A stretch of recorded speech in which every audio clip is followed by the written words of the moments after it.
Hey, what's up, everybody? I'm back for another episode this week. I'm going to talk about some college football games today that I'm looking forward to over this weekend. I'm going to look at some NFL games again, as I always will do.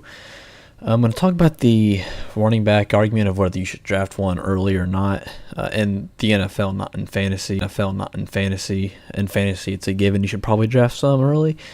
But yeah, it's kind of been all over my Twitter the last couple of days of telling people not to draft a running back in the first round. I don't really agree with that, so I'll kind of jump into that a little bit. And yeah, if you're listening to this, I'm just now coming back from my chemistry exam I took this morning. For my parents listening, yes, I did great. For everybody else listening, you already know how I did.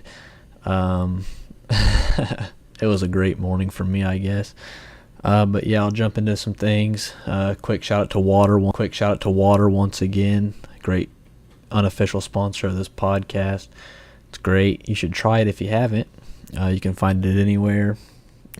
Different brands. Dasani's not great. Don't go with Dasani. But Crystal Geyser, Great Values water's pretty good. Kroger's good water. Bunch of different water options. Hit them up. Stay refreshed, stay hydrated, stay healthy. We need you out there. So, without further ado, I'll jump into some college football games I'm looking forward to this week. As always, I'm going to talk about Notre Dame and give them a lot of hate because I think they deserve it. They play an so SEC teams and asterisks here. Vanderbilt's not really up there with the elites. They are 2-0 to start this season, but it's at Notre Dame because they can't schedule to play a decent team on the road. They do have a tough stretch coming up. I believe next week they have Wake Forest, but then after that they have back-to-back games against top 10 teams or top 15 teams. I think they play Stanford at home and they play at Virginia Tech. I think Virginia Tech's going to give them a hell of a run for their money. Virginia Tech's one of those teams that can kind of sleep on them throughout the season, and they could crack the college football playoff if things go right. They've looked very impressive so far. But as far as Notre Dame goes, it'll be interesting to see how they do against an SEC team. They're going to have more athletes on the field than what they've kind of been accustomed to. I don't think Notre Dame loses this game, but I do think Vanderbilt gives them a nice run for their money. I think they do keep it close. The next game, this is probably the best game of the weekend, if you ask me. It's going to be LSU and Auburn in a big SEC matchup. Both teams off to they both have a win against top 10 teams. LSU beat Miami to start the season, and Auburn beat Washington. Auburn's got Jarrett Stidham at quarterback. He's kind of the talk. The thing that came out today was that he's the front runner right now to be the number one quarterback taken in the draft. NFL scouts love him. I honestly don't know why. I don't see anything out of him. But it'll be fun to watch him going up against LSU defense with Devin White, Greedy Williams, and a few other playmakers lined up across the ball. I think it's going to be a low-scoring game, probably like a 20-14, 21-13 type score. If I had to put money on it, I would give the edge to Auburn, I think, just they're at home. They do have a great college quarterback. LSU does have Joe Burrow. I think Burrow, he's on the verge of being a decent. I don't think he's necessarily in that elite category. He is coming into a transfer year, so it's going to take him a little bit of extra time to develop and learn the offense. But there's just a ton of weapons on the LSU offense to begin with, so he could break out. We don't know, but my money's on Auburn right now. Another big SEC matchup. Alabama and Ole Miss are playing this weekend. Alabama is obviously the front runner to win the national championship right now. They've got Tua Tagovailoa and Jalen Hurts still battling for the quarterback, even though it's pretty much settled that Tua is the guy. Jalen Hurts is going to transfer probably at the end of the year. He was granted a kind of a transfer or a relation with Alabama. They're not going to play him and take away his extra year of eligibility. He can appear in 4 games this season and still hang on to that red shirt.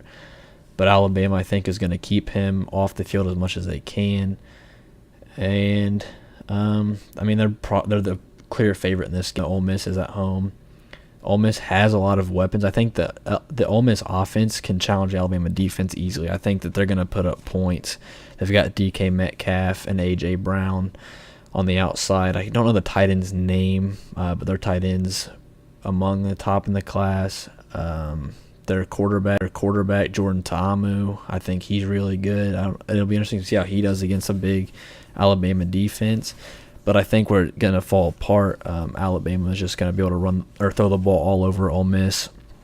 I think it will be a shootout. I think Alabama is going to pull away probably late fourth quarter. They're probably going to win, I would say, 45-35, a game like that. But that'll be another great game to watch. I love SEC matchups. They're always fun to watch. The next big game for me, I've got Ohio State and TCU. Both teams are in the top 20. TCU is one of those sleeper teams that can kind of creep their way into that talk of being a college football playoff finalist if they continue to win. They're not going to have very many chances to kind of play against top-tier talent. That's why this game against Ohio State's a big one. I believe this is a neutral site in Dallas, right in their backyard in Dallas. But I still like Ohio State in this game. I love what I'm seeing from Dwayne Haskins so far. He's looked really good in his first couple starts of the season. His backup, Tate Martell, he's looked really good in his time playing. He hasn't thrown the ball necessarily great, but he's been effective in the run game. The Ohio State defense swarms to the ball just like they always do. I'm going to say Ohio State blows them out. I think Ohio State has a chance. Their defense is going to keep TCU out of the end zone, but I do think Ohio State's offense is going to be able to move the ball. Pretty easily. I'm going to say Ohio State wins it probably at least 17 points. If you want to score, I'll say 38-17 Ohio State. And then my final game is USC Texas. The talk is going to be obviously about the Rose Bowl. I think Vince Young's getting inducted into the Rose Bowl Hall of Fame. Didn't know that was a thing. It seems a little specific of a Hall of Fame to have, and also if that's what you're going to call it, why is it taking so long for Vince Young to get into it? He had probably the most bowl history in 2006 when he scored that game-winning touchdown on USC, ending the reign of the Trojans as pretty much the best college football team of all time. But this game, USC is ranked in the top 25 barely. They're coming off of a loss to Stanford. They have a true freshman quarterback. Texas is super overrated as always. They barely beat Tulane or Tulsa. I think it was Tulsa, actually. And they lost to Maryland to start the season. So, I don't know. I mean, I think the rivalry aspect of this game is going to keep Texas close, but USC is going to end up winning this one. I don't even have a score prediction. I'm not really excited about this game, but I think it's going to be the game that gets a lot of the attention from the media. But yeah, with that, I'm just going to jump into some NFL. The NFL slate's pretty solid this week. There are a couple really good matchups. Falcons, I thought this was going to be a great game coming in, but the Falcons have placed safety Keanu Neal and linebacker Deion Jones onto the IR. That's going to end Neal's season. I believe he tore his ACL. Deion Jones is expected to come back from a foot injury, but it won't be for at least 8 weeks. Those are the two best players on the defensive side of the ball for them. You can argue that Vic Beasley's more important, but from what I've seen, I think Deion Jones is a much better linebacker. He can play the run and the pass. He's very versatile, very quick, very fast in space. Keanu Neal's that Cam Chancellor role. He's a dominant force in the back end of the defense. That's a huge loss for them. So I think with that's going to give Carolina a huge edge in this game. I think it's going to open the field for Cam Newton quite a bit. I think the offense is finally going to kind of take shape and move the ball. They do have Norv Turner and Matt Khalil. We all know how that goes. As long as the game doesn't end in a strip sack, we should be okay. But I am very excited to see Carolina this week. I think this is going to be a week where they can put up a ton of points. especially if their defense can keep. Ryan hasn't looked great so far. So I'm gonna say that Carolina gets a big win. Another big game, we've got the Chiefs and Steelers. The Chiefs kind of blew me away this last week. They put up 38 on the Chargers, who have a really good defense. They limited Phillip Rivers. The Chargers put up 28 points, but it came from garbage time kind of towards the end. Pat Mahomes and Tyreek Hill look like a great combination.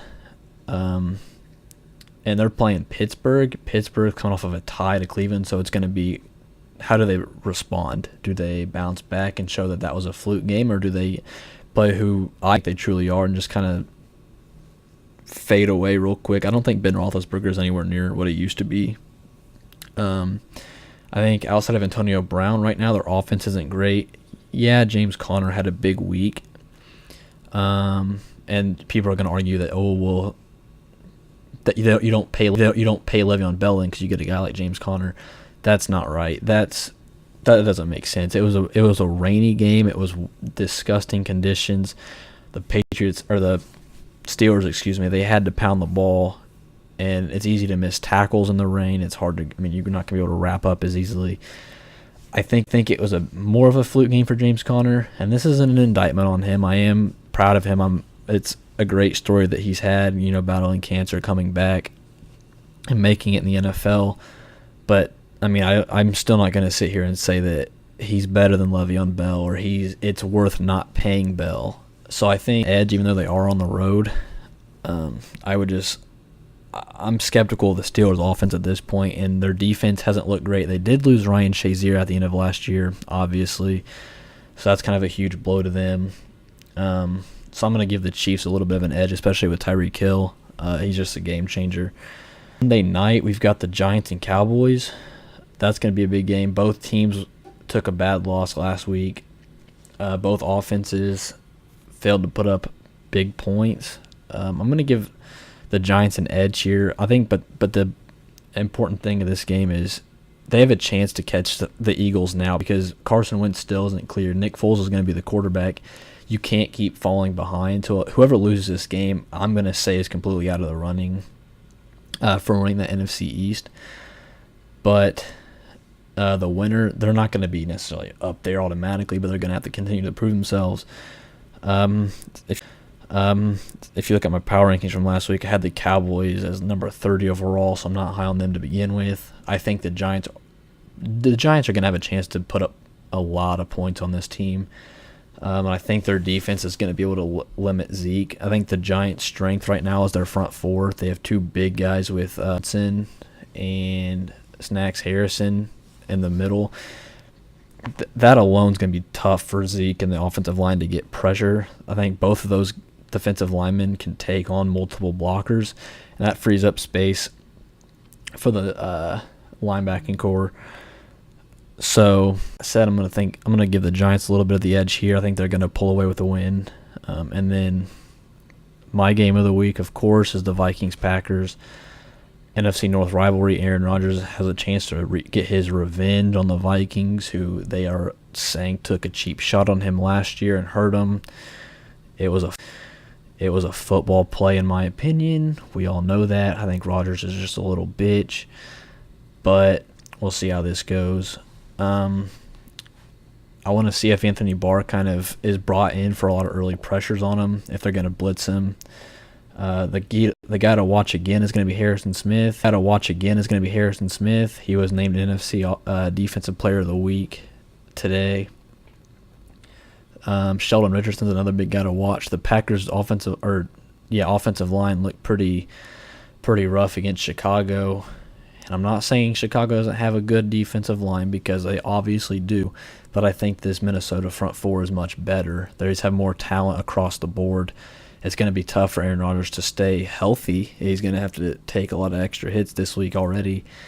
It's in Green Bay, so that gives it Green Bay a slight edge again. Rodgers, I think, is like 51-8 in his last 59 home games, which is unreal. It'll be the first true test for Kirk Cousins. He's going on the road in the division. That'll be a good one to watch. But yeah, being the homer that I am, I'm going to give the Vikings the edge just because they are the NFC North. This is a big game for them. They can't really afford a loss this early in the season. They've got a tough stretch coming up. Next week they've got Buffalo, which that should be a win. But then after that they come off 4 days rest. They play Thursday night, Los Angeles. They've got the Rams, and then that following week they go to Philadelphia. So they've got to kind of kick things into gear. They've got to get the early wins out of the way because it's a tough stretch coming up. But yeah, with that, I'm just going to jump. I want to talk about this running back argument because the other day Chris Carson had a couple nice runs for Seattle, and everybody was saying, well, that's why you don't draft a running back like Rashad Penny in the first round. You can find talent elsewhere in the draft. I get the argument because Chris Carson was a later pick, and Rashad Penny was drafted early as Carson. But still, if you look at the track record, I think running backs that are drafted in the first round pan out far better. They're a better value to begin with. If you look at the finals from last season and the Super Bowl favorites this year, the Vikings, Jaguars, Rams, Chargers, and Saints, they've all drafted running backs early, and it's paid off for them. The Vikings, they didn't have a first-round pick, but they took Dalvin Cook with their first pick of the draft 2 years ago. They took him early in the second round. Jacksonville took Leonard Fournette with the 4th overall pick that same year. A few years ago, the Rams took Todd Gurley 10th overall. The Chargers followed that up with Melvin Gordon. The Saints, they did get Alvin Kamara a little bit later this last year, but before that, they did take Mark Ingram in the first round.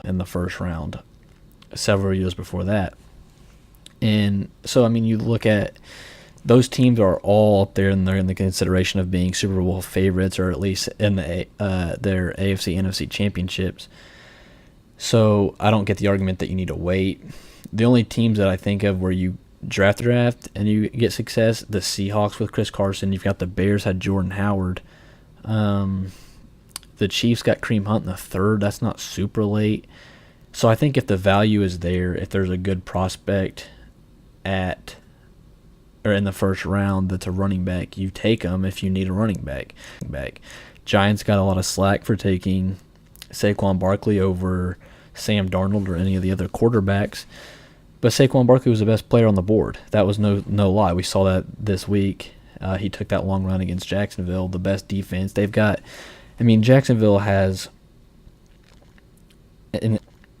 insane athletes all over the field. They've got Telvin Smith, Miles Jack, Dante Fowler, Yannick Ngakoue, Jalen Ramsey, A.J. Bouye, Barry Church, Deshaun Gibson. There's just speed all over that defense, and he took a handoff, bounced it outside, turned the edge, and nobody could touch him.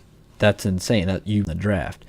If the Giants had Sam Darnold, that play doesn't happen. I don't care who your running back is. That doesn't happen. You have a generational talent like Saquon Barkley. You've got to go get him.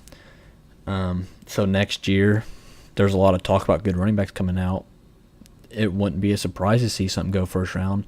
But my only problem with them is that they're not the same level as these other guys. Rodney Anderson from Oklahoma was the only guy that I would put in that same tier. But he tore his ACL. He probably goes back to school now. But other than that, like David Singletary, I think's his name. Devin Singletary at Florida Atlantic. He's really good, but he plays at a small school. We don't know what he truly is. Got David Montgomery at Iowa State.